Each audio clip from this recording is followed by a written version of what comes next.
রাধে রাধে বন্ধুরা।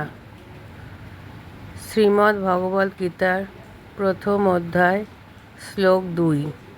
সঞ্জয় উবাচ দৃষ্টা তু পাণ্ডবানীকং বুরং দুর্যোধনস্তদা আচার্য মুপ সঙ্গম রাজা বচনম ব্রবীত।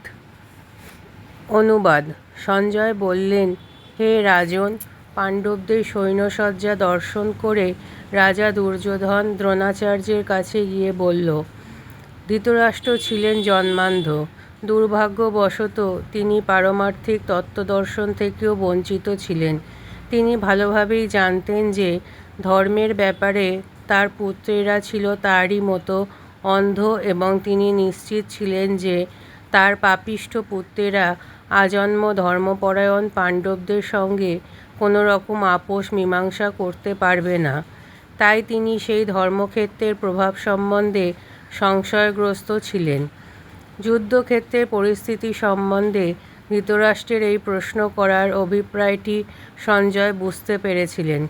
তাই তিনি নৈরাশ্যগ্রস্ত রাজাকে আশ্বস্ত করার জন্য বলেছিলেন যে পবিত্র ধর্মক্ষেত্রের প্রভাবের ফলে তার পুত্রেরা পাণ্ডবদের সঙ্গে কোনো রকম আপোষ মীমাংসা করবে না। সঞ্জয় তাই রাজাকে অবহিত করলেন যে তার পুত্র দুর্যোধন পাণ্ডবদের সৈন্যসজ্জা দর্শন করে তৎক্ষণাৎ সেনাপতি দ্রোণাচার্যের কাছে উপস্থিত হল প্রকৃত অবস্থা সম্বন্ধে জানানোর জন্য।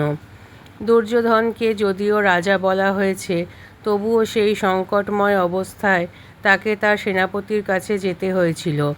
তাই একজন রাজনীতিবিদ হিসাবে সে যথেষ্টই পারদর্শী ছিল। কিন্তু পাণ্ডবদের সৈন্যসজ্জা দেখে দুর্যোধনের মনে যে ভয়ের সঞ্চার হয়েছিল তা সে তার কূটনীতির ছদ্ম আবরণে ঢেকে রাখতে পারেনি।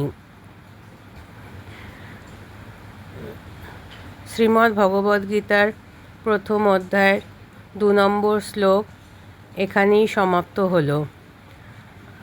আমি 3 নম্বর শ্লোকটা আগামী পর্বে তোমাদের পাঠ করে শোনাবো।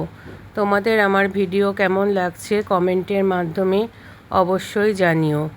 আজকের জন্য এই পর্যন্তই। আবার দেখা হবে পরের ভিডিওতে। রাধে রাধে বন্ধুরা।